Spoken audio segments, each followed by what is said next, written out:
The story begins with a kite soaring freely over a bustling city, drifting wherever the wind takes it. In this city lives a bright and curious 8-year-old girl named Soen. Despite her young age, she is remarkably intelligent. Every day, she walks to school with her best friend, young Suk. One morning, Soen asks her mom to tie her hair as she gets ready for school. Her mom is very busy with her job and household chores. She does not have time to help Soen. Her dad notices this and decides to tie her hair instead. Soen gets ready to leave for school, but it starts raining outside. Her mom asks if she should drop her off at school. Soen knows how busy her mom is, so she says she will run and reach school in 3 minutes. Her mom tells her to take the main route because it is safer. Soen leaves for school, but her friends have already reached before her. While she is walking towards the school, a man watches her from a distance. In the next scene, the kite that was flying freely at the beginning of the story is now lying on the wet road. The man picks up the kite and approaches Soen. He compliments her umbrella, saying it is very beautiful, and asks if she would like to share it with him. Soen politely declines, saying she is late for school. She turns around and sees that the school is just a short distance away, but the heavy rain has left the area outside the school empty. In the next scene, chaos unfolds. Soen's umbrella is completely broken. Her bag, shoes, and belongings are scattered in a deserted place. She is there too, injured and trembling. Summoning her last bit of strength, she uses her phone to call for help. Moments later, an ambulance arrives and rushes her to the hospital. When Soen's mother arrives at the hospital, she breaks down completely upon seeing her daughter's condition. Soen's body is covered in wounds, a testament to the brutality she endured. The man had not only assaulted her, but had beaten her to the brink of death. Yet, by some miracle, Soen is still alive. The doctors inform her parents that surgery is necessary to save her life. After the operation, they explain the extent of the damage. To keep Soen alive, they had to remove large portions of her intestines and anus, replacing them with an artificial anus. They also fitted her with an ostomy bag, which would now manage her waist. The doctors deliver the heartbreaking news that Soen will have to live with this condition for the rest of her life. The weight of the tragedy bears down on her parents, leaving them to grapple with their grief and the long road ahead. When Soen finally regains consciousness, her father rushes to her side. She looks at him and asks if he didn't go to work today. Hearing her question, he is filled with guilt, feeling that he failed to be there for her. Soen, with a weak voice, asks him to catch the man who hurt her, telling him that the man wore pants with many pockets. Soen's dad tells her to rest, but she insists that she is feeling very sleepy. She worries that if she falls asleep, she will forget everything that happened. Deep down, Soen desperately wants the man to be caught. No matter what, though she is only 8 years old, her wisdom far surpasses her age. A few moments later, she drifts off to sleep. Her father, fighting his own emotions, struggles to hold himself together as he quietly steps out of her room. Outside Soen's cabin, her parents are informed that the police have identified the man responsible for their daughter's suffering. Soen's father rushes to the police station, eager to take action. However, the police officer tells him that they lack the necessary evidence to arrest the man and need Soen's statement to proceed. When Soen's father shares this with his wife, she becomes furious. She doesn't want their daughter to relive the trauma by recalling the horrific event, and a heated argument ensues between them. It is clear that both of them are emotionally shattered, struggling to cope with the horror their daughter has faced. In the midst of their turmoil, a police officer approaches Soen's father and suggests that he go home to gather all of Soen's toys and bring them to the hospital. Soen's father is taken aback by this request. The officer explains that a female psychiatrist assigned to Soen has asked for it. Confused but willing to do whatever it takes, Soen's father goes home. There, he finds Soen's favorite toy, Kokomong, and carefully takes it with him to the hospital, hoping it will help his daughter in some way. At the hospital, a psychiatrist arrives to begin Soen's treatment. The female psychiatrist starts by playing with Soen, trying to build a bond of trust with her. She gives Soen her favorite toy, which brings a small smile to the girl's face. Gradually, Soen's behavior begins to return to normal. Once Soen feels more comfortable, the psychiatrist gently starts asking her questions. The entire session is recorded by the police officers present. The psychiatrist shows Soen photos of various people one by one. When Soen sees the photo of the man who caused her pain, she immediately closes her eyes. The psychiatrist understands that this must be the culprit. To confirm, Soen is then shown a group of smaller photos and asked to identify the man. With great difficulty and trembling hands, Soen slowly lifts her finger and points at the monster who destroyed her life. With Soen's identification,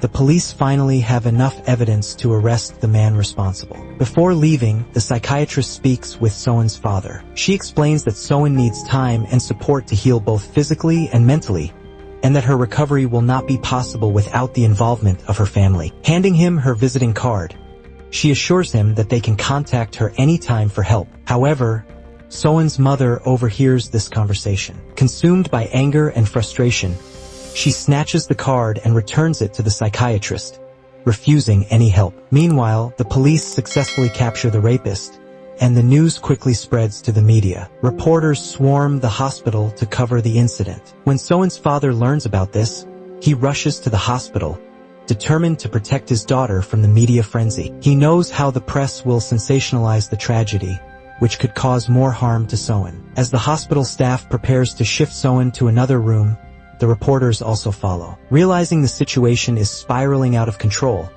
Soen's father lifts her onto his shoulders and carries her to a secluded room on the top floor. Meanwhile, Soen is overcome with fear and anxiety. She looks at her father with teary eyes and asks if she has done something wrong.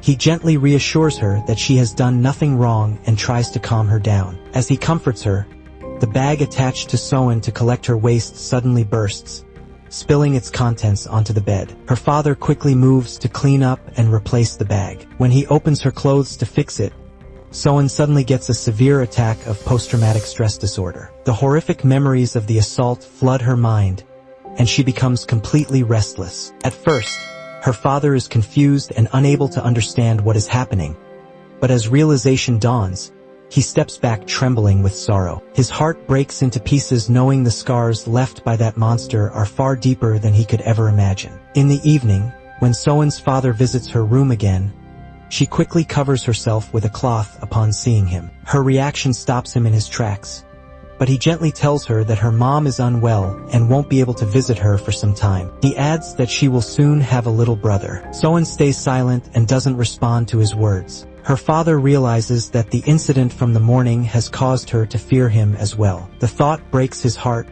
but he tries to hide his pain. He softly tells Soen that she doesn't need to hide her face from him. Without waiting for a reply, he quietly leaves the room. The hospital bills start piling up, and Soen's father finds himself struggling to pay them. Desperate for help, he calls a close friend who works with him. This friend has supported him in the past and doesn't hesitate to step in again. His friend reassures and tells him not to worry about his job, and that he will handle everything at work until things get better. A few days later, the court hearing for the man who assaulted Soen takes place. When questioned, the man denies all the accusations. He claims that he works at a construction site and had been working there all night on the day of the incident. He further states that after returning home in the morning, he drank alcohol and went to sleep, insisting he knows nothing about what happened. However, the police present strong evidence against him. They reveal that Soen's blood was found on his clothes. Additionally, soil samples from the crime scene match the soil on his shoes. In his defense, the man claims his shoes had been stolen and mysteriously reappeared outside his house just before the police arrested him. He accuses the police of framing him. Among those in the courtroom is Soen's father's friend, who becomes enraged by the man's lies. Unable to control his anger, he removes his own shoe, throws it at the man and yells, "You should be ashamed to call yourself human." Chaos erupts in the courtroom as police intervene. On the other hand, when Soen's father goes to the hospital, he sees some people entertaining Soen by wearing cartoon costumes, and Soen is very happy with this. In fact, it is his wife, her friend, and a nurse from the hospital. All of this was arranged by the psychiatrist who had previously come to take a statement from Soen. His wife had called the psychiatrist again. Soen's mother had rented the costumes. When Soen's father goes to pay the rent for them, he asks how much the rent is for one costume for one day. The costume owner tells him that the rent for one day is $200. But Soen's father doesn't have that much money. He asks if he can pay for the costume in installments. Upon hearing this, the costume owner realizes that he doesn't have the money and, knowing about his situation, decides to help. He gives him one of Kokomong's costumes for free, saying that he can return it once his work is done. After this, Soen's father enters her room wearing the Kokomong costume, and Soen is overjoyed to see it. She immediately hugs Kokomong, her face lighting up with happiness. The next morning, the lady psychiatrist spends time talking with Soen. During their conversation, she gently tells Soen that her summer vacation is coming to an end and the first day of school is near. She asks Soen if she wants to go back to school. Soen immediately refuses. She feels that all her friends must know about what happened to her, and the thought of facing them fills her with embarrassment. When the psychiatrist asks how she is feeling in the hospital, Soen opens up. She tells her that she feels guilty because her parents aren't able to go to work. She knows the hospital bills are piling up and her parents are struggling to pay them. She doesn't want her parents to suffer because of her. Soen admits that she misses school a lot, but fears she may never be able to return. 2 days later,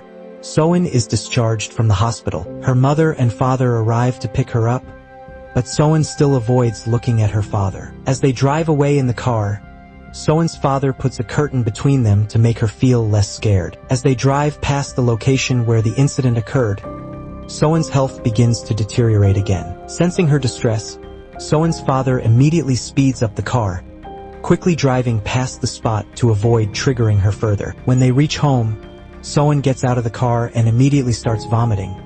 But Soen and her mom then notice something that brightens the moment. On the wall of their shop, there are a lot of sweet, encouraging notes left by Soen's friends. Seeing these heartfelt messages, Soen's face lights up with happiness. The next morning, Soen's best friend, Young Suk, comes to see Soen's dad. Overcome with guilt, he tearfully says that if he had gone to school with Soen that day, this terrible incident wouldn't have happened. He begins to cry uncontrollably. Soen's father gently consoles him, reassuring him that it was not his fault and that he shouldn't carry the burden of blame. Soen's friends send her a lot of greeting cards, which helps boost her confidence to return to school. The next morning, she goes to school with her aunt. However, Soen starts feeling uneasy due to her ostomy bag. She worries about what to say if her friends ask her about it, since she doesn't have an answer. Moreover, she notices her friends looking at her strangely, making her feel even more uncomfortable. But just as she begins to feel overwhelmed,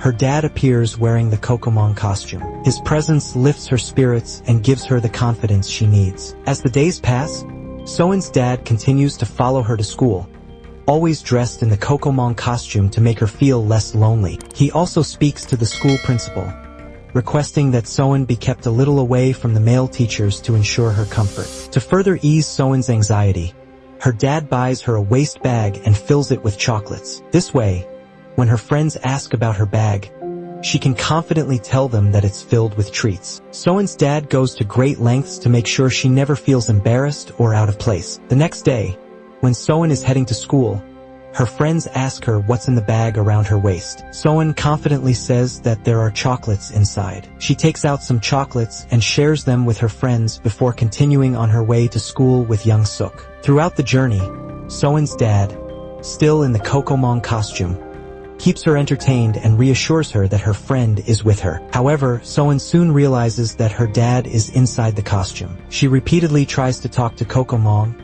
but the costume doesn't respond. Curious, Soen takes Kokomong to her mom's shop and asks her if Kokomong is actually her dad inside the costume. Soen's mom removes the mask, revealing her dad, who is drenched in sweat from the heat inside the suit. Seeing her dad in this condition, Soen gently goes to him and wipes the sweat from his face. In that moment, the emotional distance between Soen and her dad finally begins to close, and they reconnect. In the next scene, a police officer calls Soen's father to meet him and informs him that the case against the rapist is weakening. The officer explains that the rapist has claimed to be physically or mentally unstable. He has filed a petition based on these claims. This means that Soen will now have to testify in court. Soen's father knows that this is not the right path for his daughter. With no other options, Soen's father goes to the jail to meet the rapist. The man tells Soen's father that he is innocent, claiming that only an animal would commit such a crime. However, in the next breath, he proposes a compromise. He says that although he has no money right now,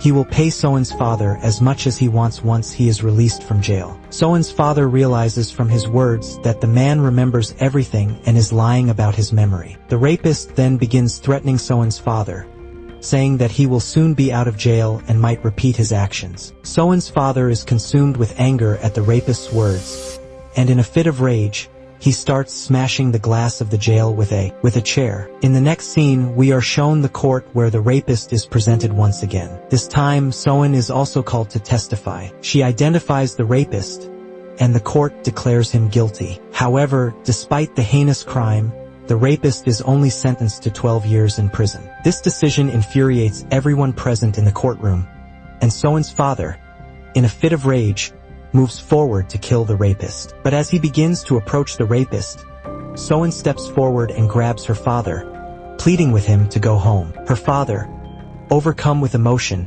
stops and hugs his daughter tightly. A few months later, we see Soen's mother has delivered a baby, and Soen now has a brother. She is very happy to see him, and everything seems to be returning to normal. However, beneath the surface, the reality is different. Soen often leaves school before the class ends, as she still hasn't been able to forget the traumatic incident. Despite this, the arrival of her brother has given her a renewed sense of hope and a reason to live. This story highlights the deep pain experienced by some individuals, a pain that lingers with them for a lifetime.